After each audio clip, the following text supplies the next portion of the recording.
Irreverent, entertaining, cool. You're listening to LA Talk Radio.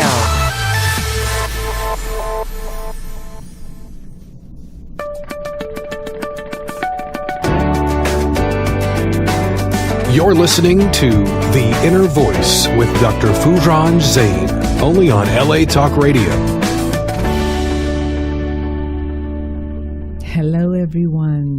Welcome to the Innervoice Show. I'm Dr. Foojan Zeine, and it's great to be with all of you today. This show is about you making a difference in your life. I speak with the experts in their field where they have created, invented, or have researched or have experienced a particular topic which is really close to their heart.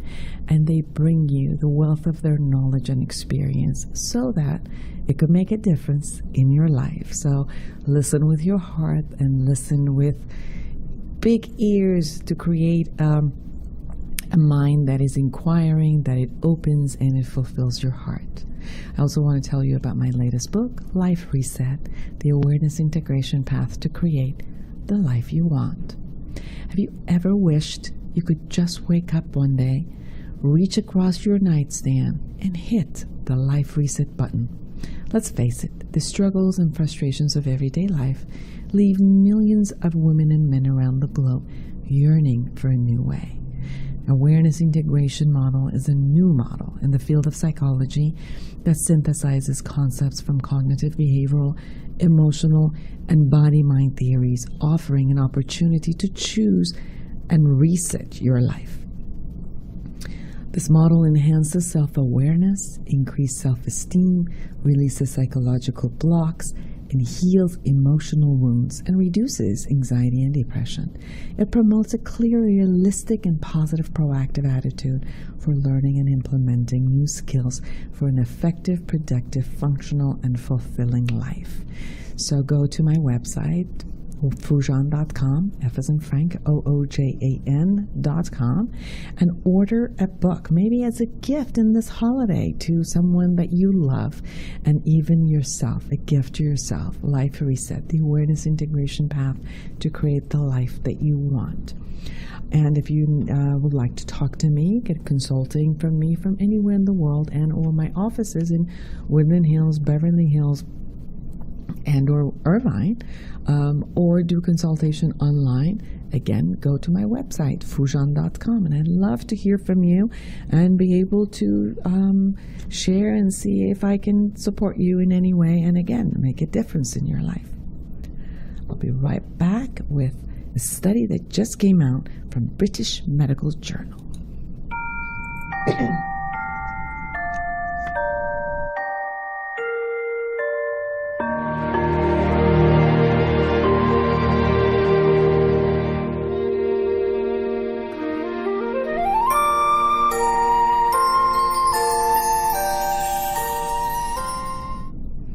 Now, in British Medical Journal, there was a clinical review about effects of drinking on late life brain and cognition.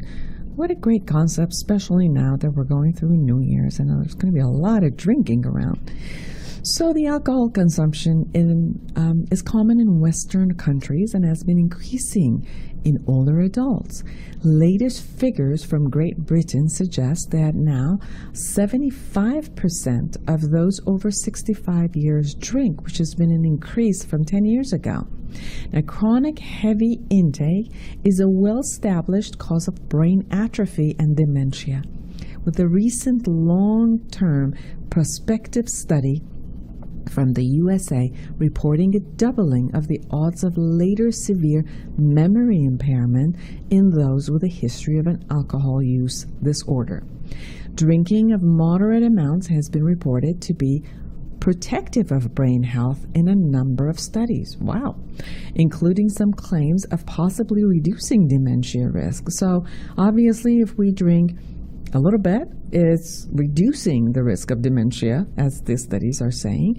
And if we drink too much, then it causes brain atrophy and dementia.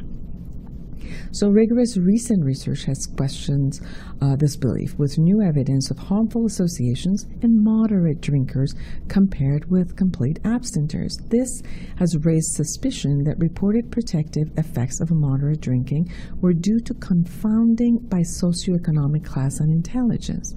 So it's suggesting that clinicians should look for cognitive impairment in heavy drinkers and considering that abstinence may induce a degree of clinical improvement. So the study says that if you have moderate drinking, which pretty much says one unit of alcohol daily, with respect to the body system, it appears to be moderate drinking. And that appears that if it's wine and if it's for male, that it's beneficial for your health. And anything more than that, especially from the age of 65 and up, it could be harmful. Now, look at your age and what you're doing. So maybe you can create health for yourself even if you're actually drinking alcohol.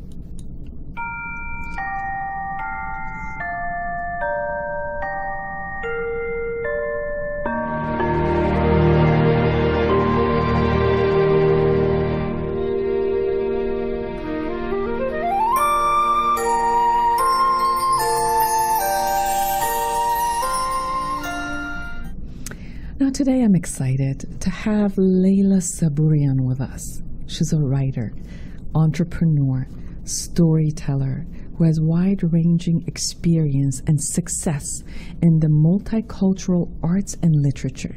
In 2005, she produced a full-color anthology titled Imagining Ourselves, published by New World Library and featured on the United Nations. She followed her writing career at Yahoo, where she authored 5 of the corporate blogs that benefited from a 1 million-page view audience. Most recently, she has launched Chef Koochooloo, a digital mobile children's app that teaches kids math, science, and human geography through healthy cooking. Wow!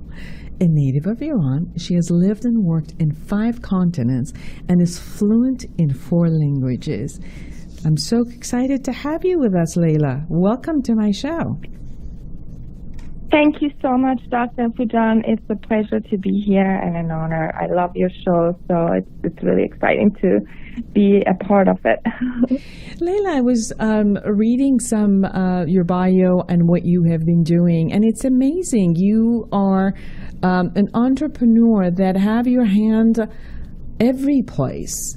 Recently, I also seen that you have created another website, and the show is going to be about Chef Koochooloo, but I just wanted to say this, that you also have created a website recently rating the investors, angel investors or investors, in so that people who have companies who are just starting and startups to be able to go to your website and rate these investors. That is an awesome idea.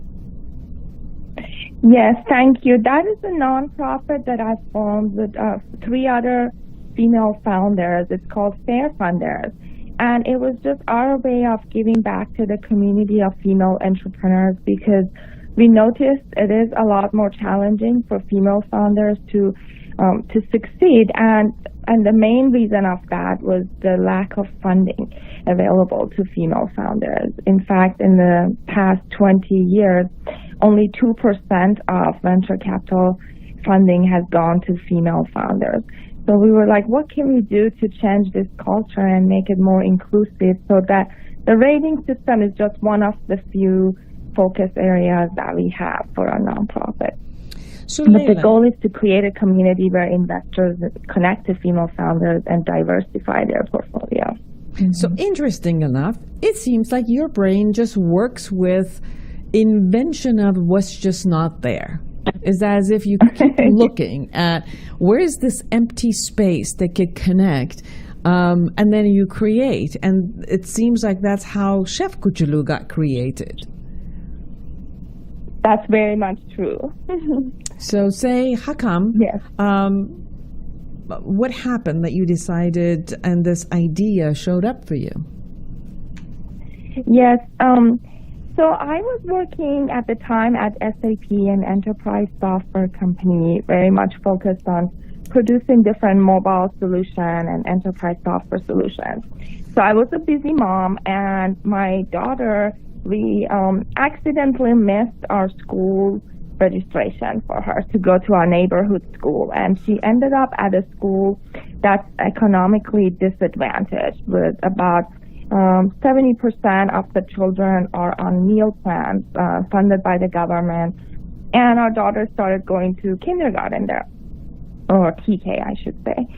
And I, would pack her lunch for her, and she would come home often teased because other kids would make fun of the food, the smell of the food that she had carried, because most of these kids got to have the school option, which, because it was given to them by the school. And unfortunately, the school option is usually hot dogs, chicken nuggets, or pizza.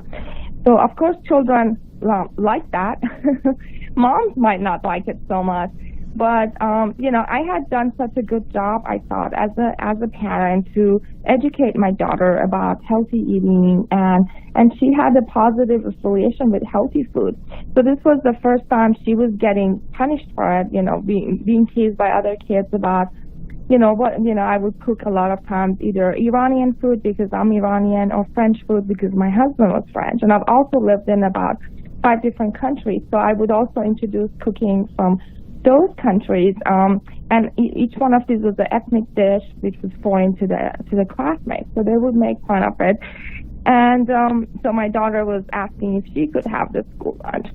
And then I noticed this was a bigger problem, and I wanted to help address it. So I started volunteering in her school, and the first thing I did was to teach a lesson about Iran. And we did a healthy Iranian recipe together, and I dressed up with a costume from Iran and taught them about the country, some fun facts, and then we went through the steps of cooking, and I introduced, since they were kindergartners, to keep them engaged through that 1 hour, I had them, while cutting, I would introduce math, like, okay, let's cut, we made a cucumber yogurt sauce for the first lesson. I would just say, okay, let's count the cucumbers. Now I need this many pieces. And the kids got really excited and really active. And then I would tell them stories about Iran. So by the end of that lesson, all the kids, were happy. They were eating this healthy dish that they would have normally not eaten. And my daughter felt like she was a hero. So the following week, the teacher asked me if I could go back and do another country. And so I did, and after volunteering a few times, they asked me, hey, why don't you do this more often? And I thought, okay, well, I do have a full-time job. As much as I would like to be involved in the school setting, I do have a full-time job. And eventually the school offered me money to make this into an after-school program. And I realized, well, if this is a school with, such economic challenges, and they are able to come up with the money, this means this is a serious issue, and that other schools would probably benefit from such a program. So we started posting the recipes and the lesson plan as I had prepared it on my personal blog. I had a personal blog. I was writing mostly about fashion about it, because at the time I was working on a fashion-related app. But once we started posting the recipes, we noticed the blog readership tripled within a month, and we realized there was a need for this type of content. And then I thought, maybe I can create a book about this. So as I started writing the book, a good friend of mine at work, who was a software developer, he said, well, kids don't like books as much as they like apps these days. How about we make this into an app? And that's kind of how the idea of the app originated. And the after-school program grew because the parents who had one child in my daughter's class, some of them happened to have a child in another school. So they would ask me, hey, can you come do this for my other child's school too? And the program has spread ever since. We are now in 30 schools, serving about 3,000 students in Silicon Valley. Wow, that is amazing. And you're also now getting ready to create a new game for middle schoolers while coming up with an award system to encourage them mindful eating. So not only that you are giving them different types of food and helping with math and science, but now you're changing the game. You're also upping the game, in a sense, in their mindfulness and how their body system works. Yes, that's true. So as I mentioned, my original expertise was, about teaching kids about different countries. That was sort of where my passion was. I wanted to share some of the exciting stories I had learned, because I lived in Russia and Mexico, and I had these kind of mom figures in each of the countries where they had taught me about their cuisine. And each story had, each recipe had a very interesting history to it. And, I was excited about sharing that. But as the program rolled out, different people from the community came up to me. And that really goes to the idea of it takes a village to raise a child, So Yes. I had one school principal who came to me and said, this is a great way to teach science, enhance your science. Another teacher came and said, this is a great way to teach math. Please enhance that portion. And then one of the teachers came up to me and he said, this is an amazing way of teaching social emotional intelligence. And I said, what do you mean? He said, well, most of the unhealthy eating in the world, about 75% of unhealthy eating is caused by emotional, issues. And what you are doing is establishing a positive relationship between the children and healthy food, and that's really important. And you should really work on that aspect of it. So that was kind of, a new chapter for us. I started studying the topic, and I realized he was right. And then we did a survey with all of our students, and we noticed that, those figures actually were true in our small sample of the 3,000 students as well. Like when we would quiz the kids, before and after the lesson, every time they had a positive story associated with the food, or they learned about the origin of an ingredient or the recipe, they would start appreciating it, and they would want to eat it and share it. So now, we are a bootstrap startup, so we have been doing and building whatever we could in-house. But now we had this idea for middle schoolers. This is a new game we would like to develop, and we're going to apply for a grant from the National Health Institute to do this. But we wanted to pick a new group so that we could test the concepts, like with students who haven't experienced our program before, and see what will motivate them if the hypotheses we've been forming are true or not. In a more organized manner, like does it really make a difference? How much of a difference will it make if the children are educated and aware of their action and how that affects their health, and come up with some fun challenges and rewards that would motivate them to keep up with the healthy behavior. That's a great idea. As I was reading about you and your app and observing many of the mothers and their children and seeing that one of the things that happens is that most of the time food is not just being given as food and what the needs of that child is, although that is there, but also food has been utilized as shutting up the child when the child is upset, right, when the child is crying, when the child is bored, when they don't know what to do with the child, when the child is just upset and the parents don't even know what's going on. Neither the child knows on how to communicate or how to name what's going on inside of them, but the parents don't know how to name it. If the child is pre-verbal, they have no idea what's going on. And even if they are verbal, they must have learned how to handle emotion or how to name emotion from the parents. Most of the grown-ups don't even know how to name their emotions that's going on inside. A lot of people just push them all into anger or just wording it, I don't feel good. That's all. It's just, I don't feel good or I feel uncomfortable. Not necessarily knowing the different impacts of each of the emotion and where it is in the body, what is that emotion really signaling. And most of the time, food is just being offered as a comfort. Not only that we have comfort foods, which are carbs, but sweets, but no matter what food is being given as comfort, food is being offered as play, as fun. We all gather around food for pleasure. So the conversation about food is not just what do you eat and is it good for you or not, and what type of food is good for what, but it's being utilized for many other purposes than just hunger. And it's gone into the concept of pleasure and avoiding pain.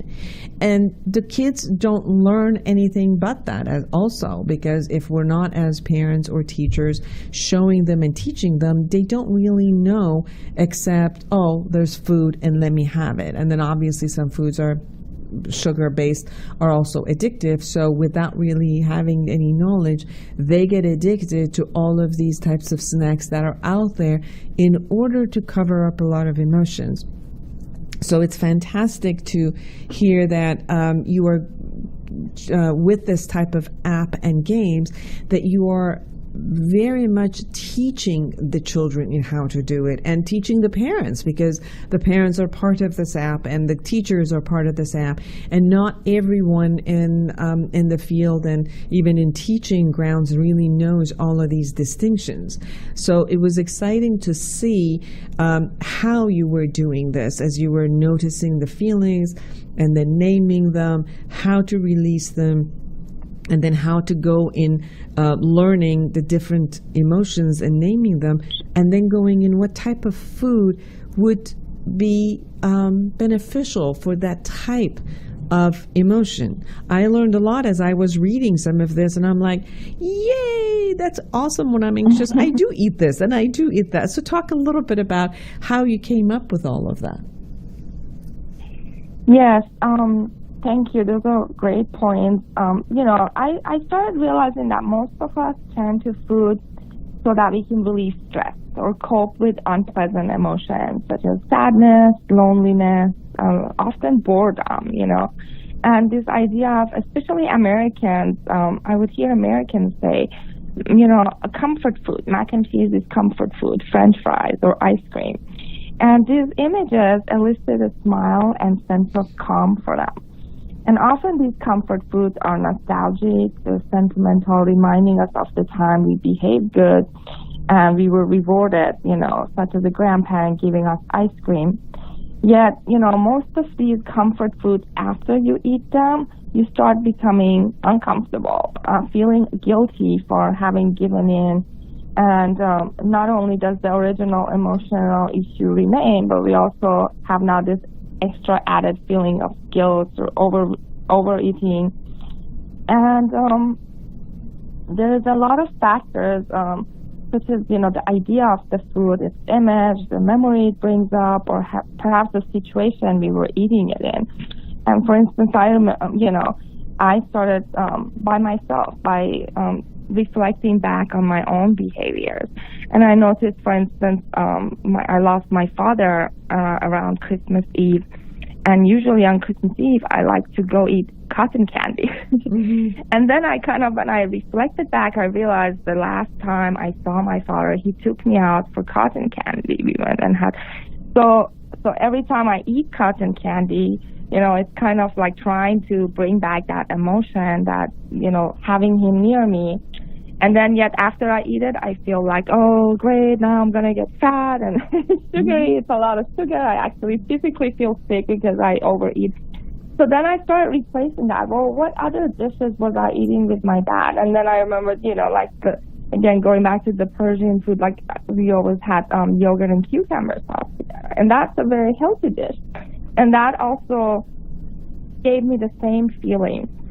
So I started implementing that for myself, and I started introducing more of that into our curriculum with the kids, because, when we would teach them, like, oh, today we're going to discover Mexico, and let's say this food originated from Mexico, and this is what Mexicans eat on this special occasion, on this holiday. And a lot of the children, who were in the class, if they had Mexican heritage, their faces would light up, and they would be like, oh, yes, I remember. I used to do the same thing with my grandma. And then they would kind of tell their classmates about it. And then the next thing I would know is the parents would email me and tell me, oh, my son never touches, this special vegetable called jicama. He never touched jicama before. We had, what did you do? Because now he's asking for it that I go buy it. And so we would explain to them, okay, well, we just talked about, the Mexican culture, the origin of the vegetable, and just kind of creating that positive connection for them. And then the parents would get much more involved in trying to repeat cooking these healthy recipes at home. So a lot of this is related to the parents' behavior and how much of an effort they make at home. And to your point, a lot of these issues are caused by the parents, even from an early age. When I have some friends coming over, and I will cook a few main dishes, they will come in and they'll say, what did you cook for the kids? You don't have mac and cheese, or you don't have chicken nuggets for them, because that's all they eat. I'm like, well, this is my house, and no. How about they try to eat some of our food? I make it more fun. But children are perfectly capable of eating vegetables. So it's kind of the parent who okays that behavior. Oh, well, my child is a picky eater, and that's what they're going to eat. But when you keep repeating that, the child starts understanding you early on, and especially at age 1, they're already grasping what you're saying. So when you repeat that's all your child eats, eventually that will be all your child will eat. So it's really up to the parent to establish a more healthy guideline early on. Very much. I've watched many of the parents fall into the same trap where they don't want to bother the child, because obviously the child rearing culture is changing, of the child being the boss of everything. So we went from someone was really authoritarian, and the child, the parent said, it is what it is, and if you don't want to eat this, you're going to go hungry, and I'm not going to give you any other food, to now going to the other side of the extreme that says, oh, you don't want to eat this, you don't have to, and I'll get you whatever you want, just don't worry about it, I don't want to stress you, not knowing that there is a balance here, where there are ways to teach the child in what to eat, and there are ways that you create that in your own household, you listen to everybody and see what it is, that the type of taste that they like, and then incorporating it and bringing what the health, the science says that the health is and what is healthy, and bringing it together in order for the child to have all of these tastes. And I know there was actually a study that was done with children in the womb of the mother, and the mother having different types of food throughout their pregnancy, and as the child was born, they were getting used to they were already having these types of taste while they were in their mother's womb, and they were more apt to be open to all of these different types of tastes, versus the mothers who only had craving for particular taste, whether it was just sweet or sour, and diffused and denied the other types of taste and would not have them.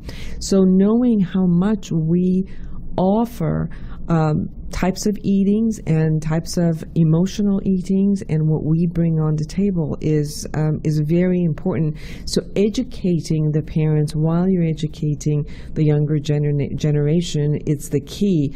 But the other side of it is also not just relying on the parents to do this, but go directly through the apps and the games to the younger generation, where they can learn this and be mindful of that, regardless of whether their parents have the capacity or have the learning to bring it to them or not. So I think this is the key, that is allowing us with this new technology to create more of learning with all of it, not only the parents, but the teachers and the children all at the same time. Definitely, yes. And I think another point to consider here is that I've noticed a lot of people also treat vegetables as your enemy, right?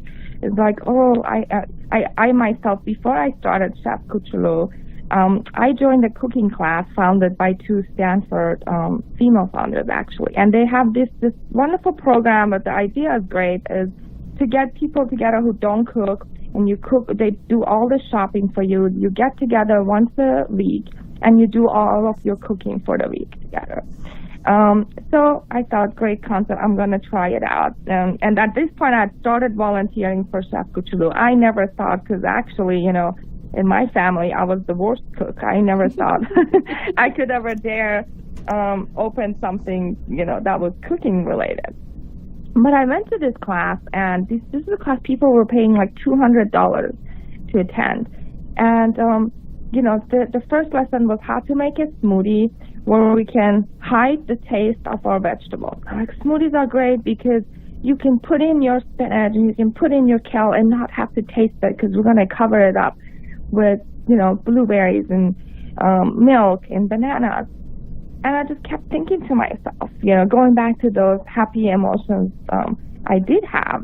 You know, I grew up in Iran where, you know, we would sit on the evening and just eat lettuce as a snack. And it was an enjoyable experience. It's kind of when my grandmother and my aunt, we would sit and we would have this vinegar sauce. We would dip it in.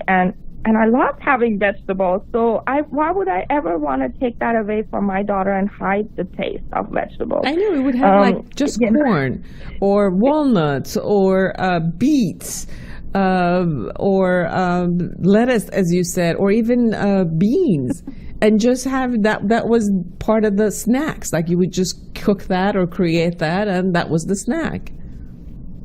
Exactly, and you know, as I lived in other countries, they all have similar affinities for vegetables. You know, in Mexico, my Mexican family had the same ritual. We would sit around 4:00. They would have spring beans or scallions.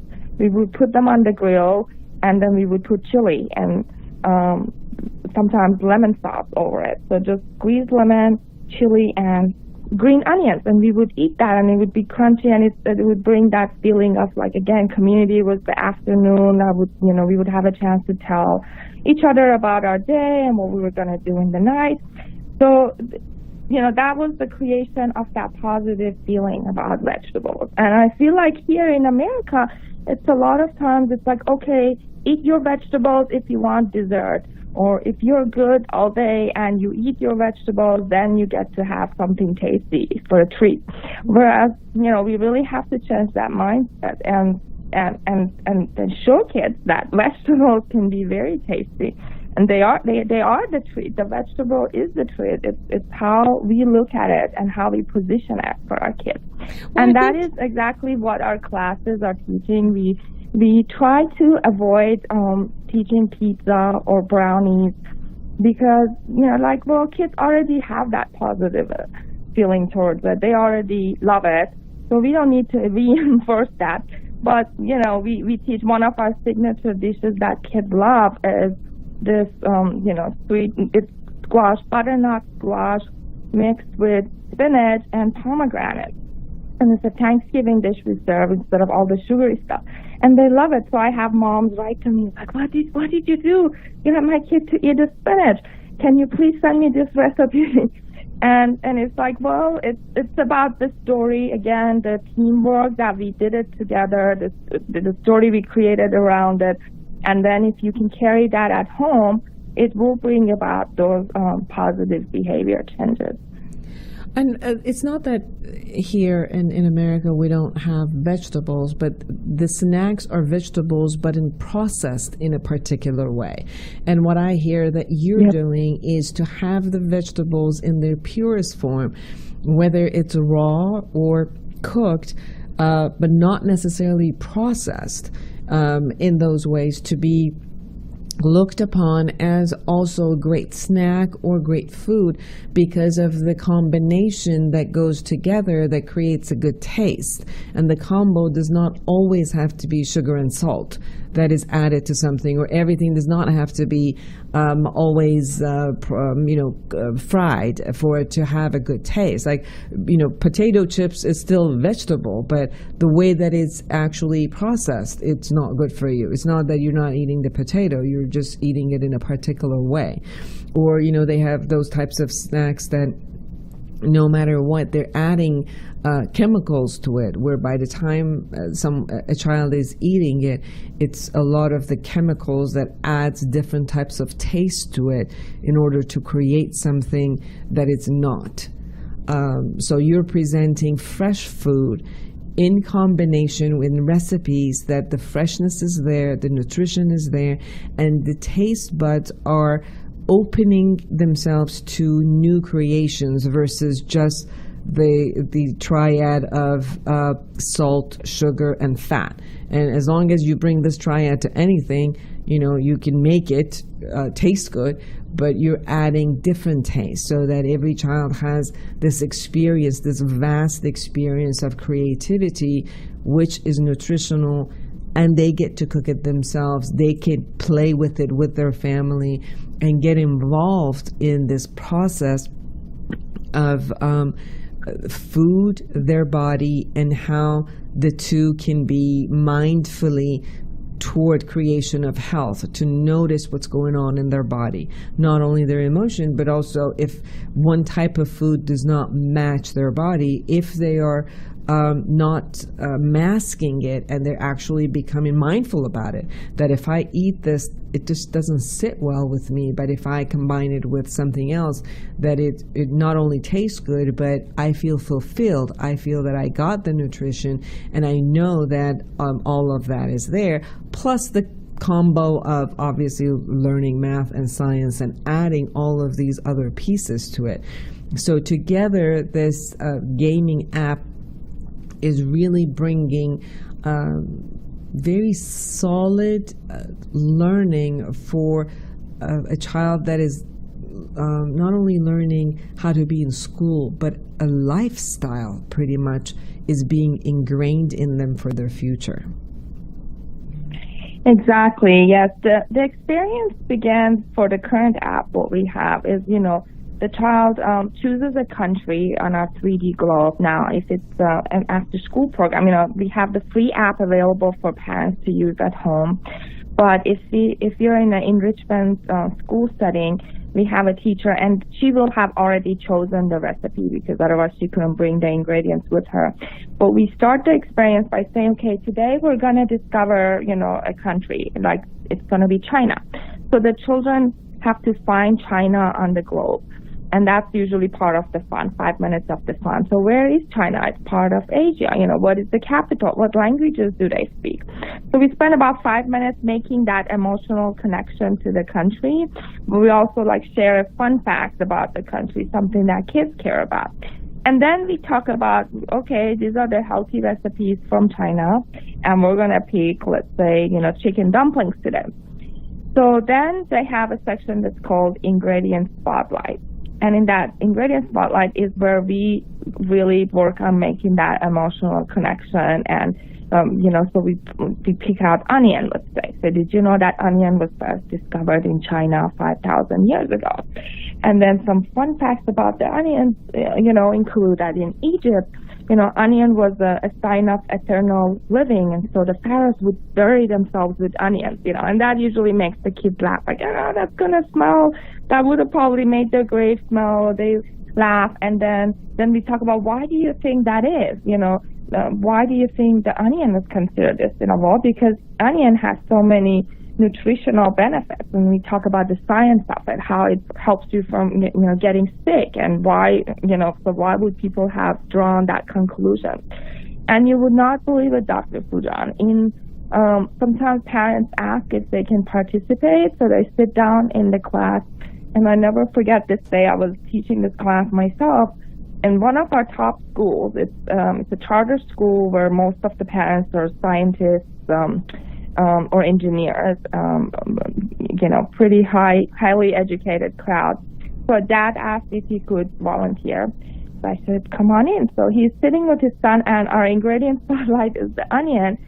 So I hold the onion, I show it to everybody, and then I asked him if he asked what he could do to help. So I said, okay, at your table, you're the adult in charge, because for each adult, when we are teaching kids, we don't let them each have a sharp knife in their hand. So we either give them plastic knives, or we have an adult with a sharp knife supervising the child that's actually doing the cutting. So I handed him the onion and I said, why don't you be in charge of the onion cutting in your table? And he just sat there like I had given him this really huge challenge. He looked at the onion, the red onion, he turned it around, he looked it up and down, and he just looked really nervous. And I said, is something wrong? And he looks at me and he says, is this what onion rings are made out of?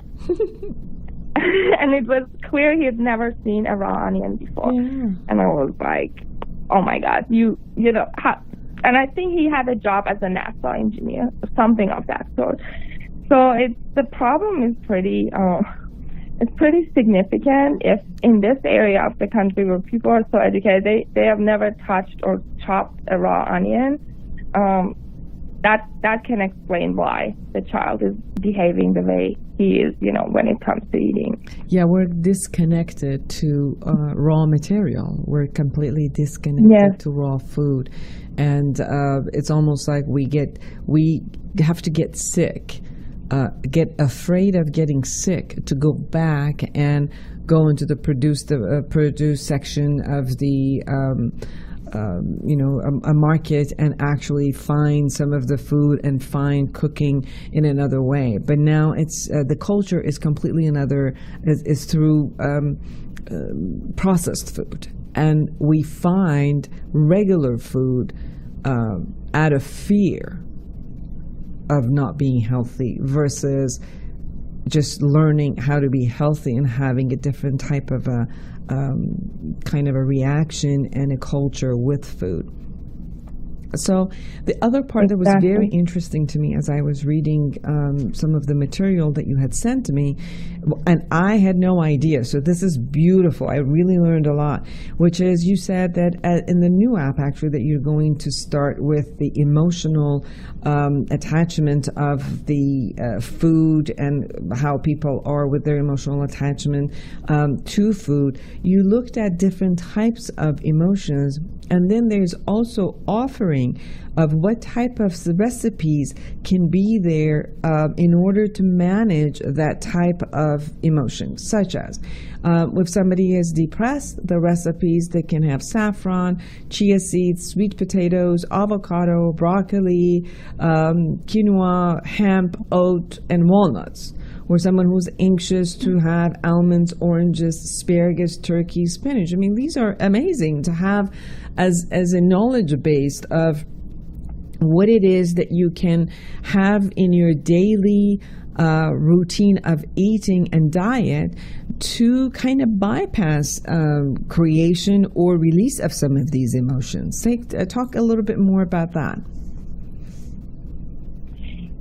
Yes, definitely. So as I have to give credit to an organization called 6 Seconds, which is all about social emotional learning. Last year, as we onboarded a new school, it's called Synapse. And as we started teaching there, I met one of the teachers there who was teaching social emotional learning, and he's the one who kind of made me aware of the power of what we were teaching. And he said there is a lot of emotional knowledge connected to the way you're teaching and what kids can eat. And he wanted to introduce me to the founder of this nonprofit called 6 Seconds that teach emotional social mindfulness in different methods.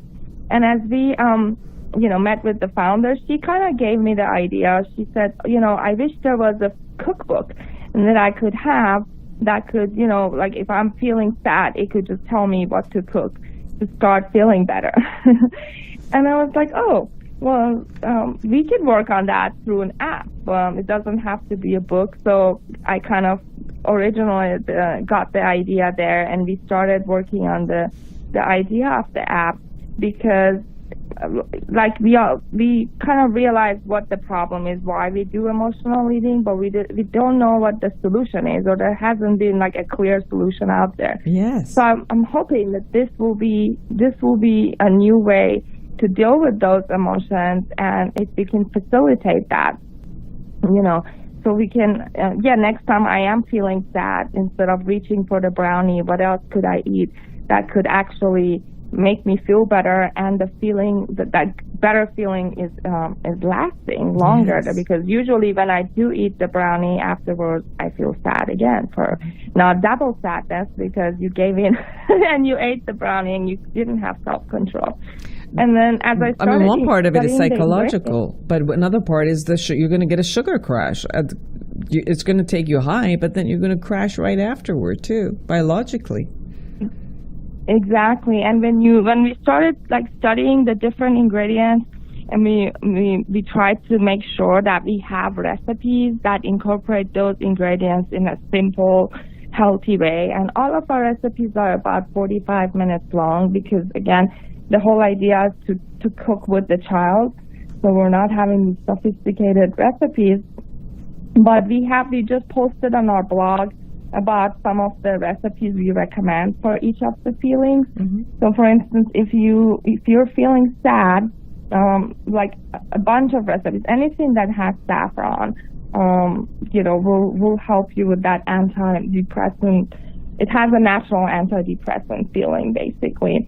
But then we kind of pointed out two special recipes for you. So you can be like, okay, I'm feeling sad. I can go to Azerbaijan today and discover plov, which has a lot of almonds, which also helps with that. Or I can go to El Salvador and have a bunch of salads that have chia seeds on it, and it has the same effect. You're also teaching geography. Yes. So you're also teaching geography. That's awesome.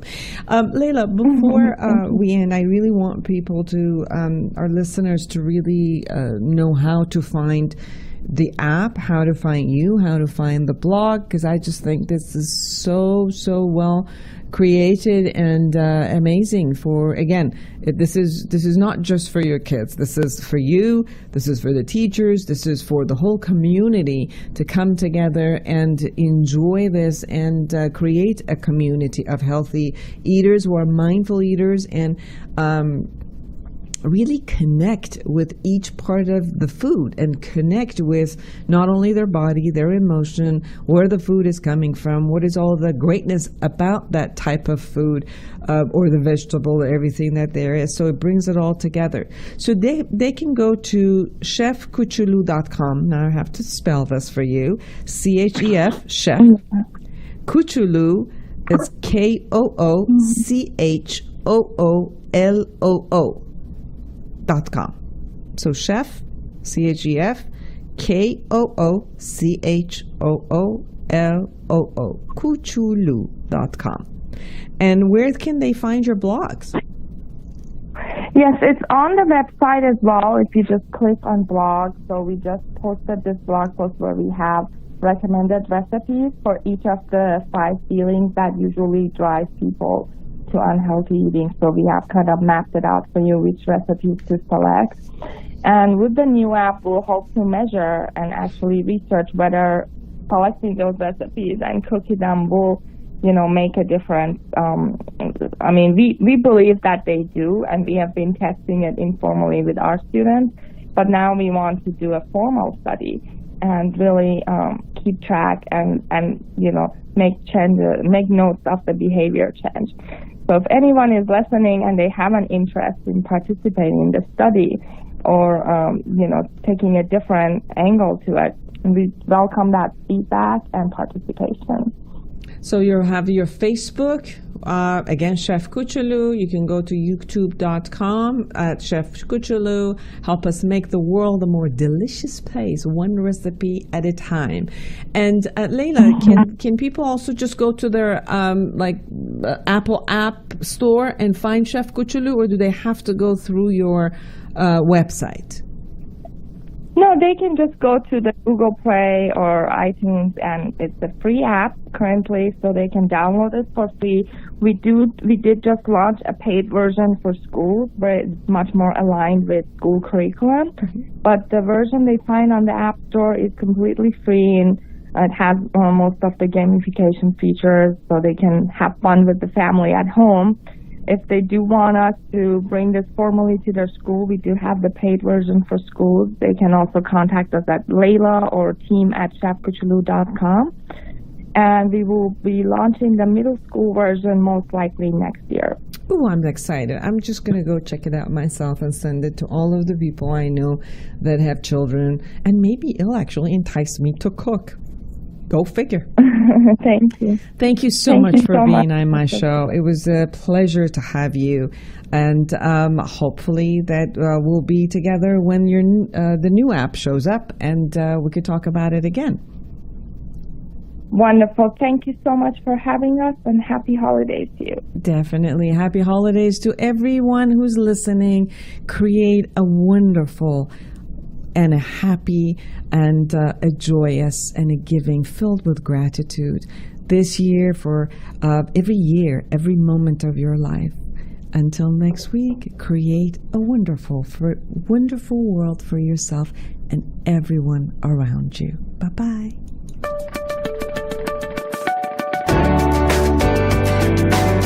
You're listening to The Inner Voice with Dr. Foojan Zeine, only on LA Talk Radio.